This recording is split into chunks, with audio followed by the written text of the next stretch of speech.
after shopping at Sorrento, we headed for the ruins of Pompeii. Well marked. Okay, we found a real bus finally. So with even the air conditioning working, it's a miracle. Something working in Italy. Huh? And well, it takes about 40-45 minutes to reach for Pompeii. All the Italians, they are practically on vacation in this period. So these people living year around, they don't have enough money to go really on holidays. They come every morning here to stay on the beach, to swim about 3-4 hours, and then they come back home. So we are looking at this other side, and you can in any case see the feature of Sorrento's peninsula. Repeat again, these terraces falling steeply down into the sea. This is the whole Sorrento's peninsula, it's not only Sorrento. Totally we have 45,000 people living here.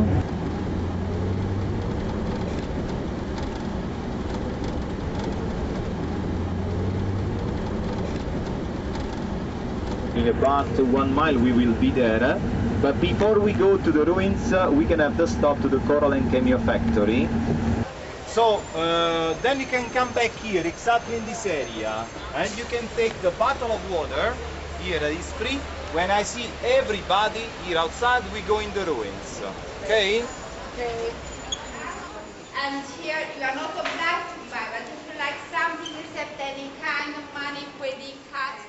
When we arrived at Pompeii, we visited a cameo factory where we browsed a little bit, window shopping. Some people bought some stuff. I mainly just browsed for souvenirs, for handmade jewelry, including delicate brooches, and had a video of a factory worker making cameos out of shells, which are being sold at the factory.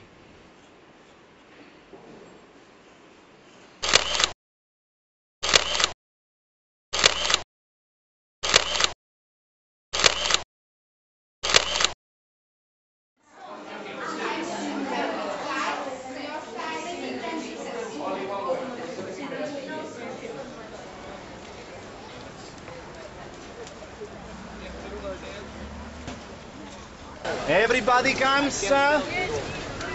Okay, so if you turn back, you can see the Hotel Vittoria sign. There will be our meeting place. Absolutely not later than 6 o'clock. Absolutely, strictly not later than 6 o'clock. So if you get lost, you already know before 6 o'clock you must be here. And then afterwards, we walked to the ruins of Pompeii.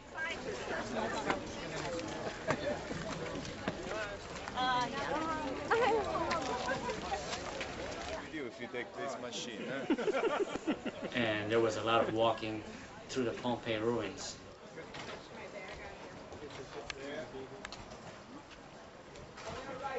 One of the 7 entrances, one of the 7 gates of Pompeii. This area here outside used to be the seaside here, so the one of the port. The foreign merchants, they left their ships here and they were walking to get in the town.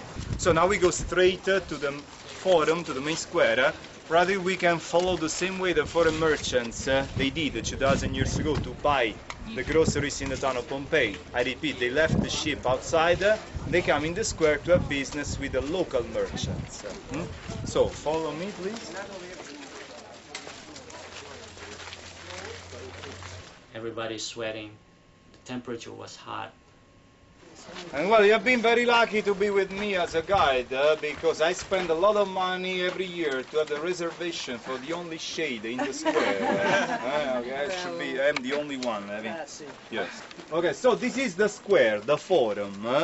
The forum is definitely the most important side of the town, the most important place in the town, because practically all the public life of the town is here.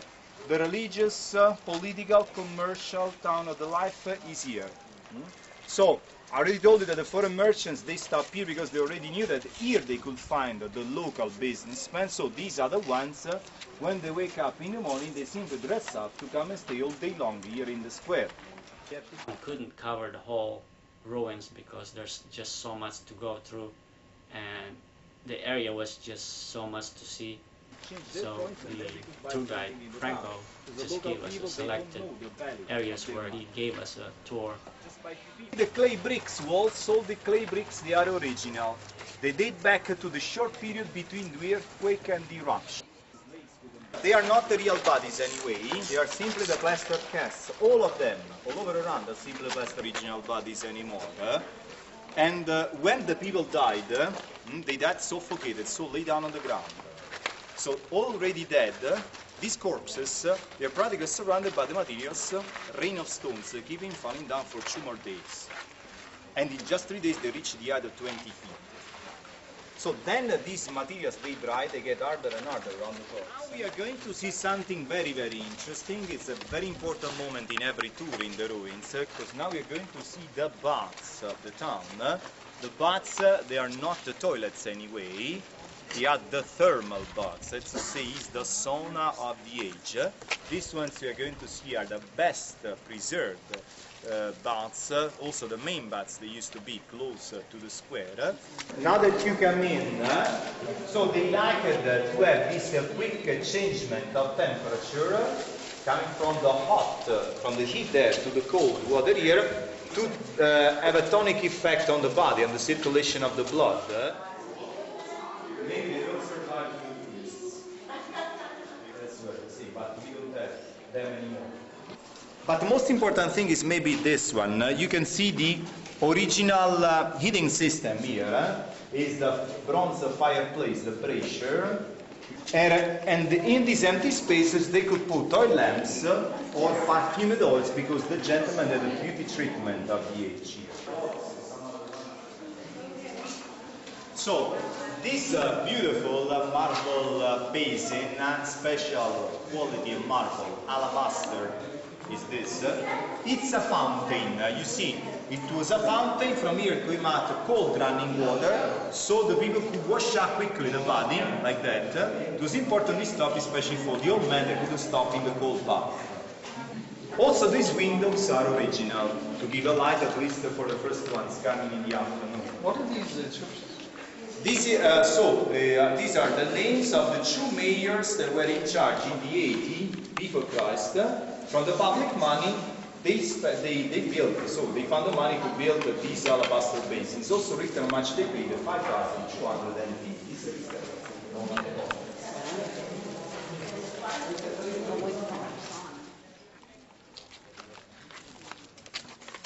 So this is practically the McDonald's of the age.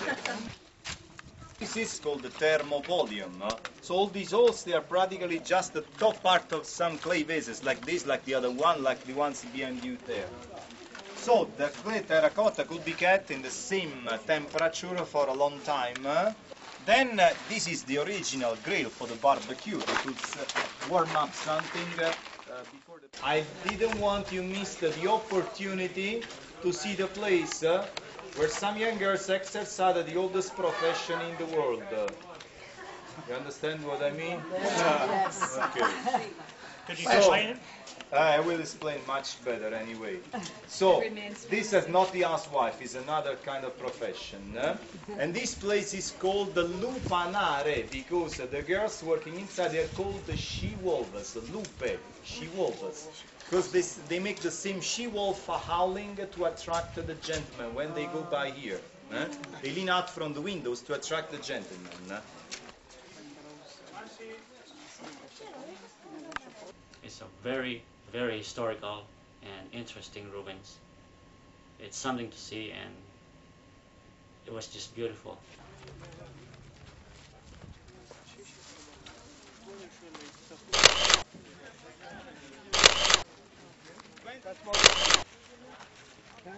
At the end of the tour, everybody's just so exhausted. It's very tiring. Everybody sweat. Then after the tour of Pompeii Ruins, we headed back to the ship. Okay, bye-bye, have a nice holiday for the next days. So think to me when you will be swimming at the swimming pool, having another tour in the ruins at 3 o'clock in the afternoon.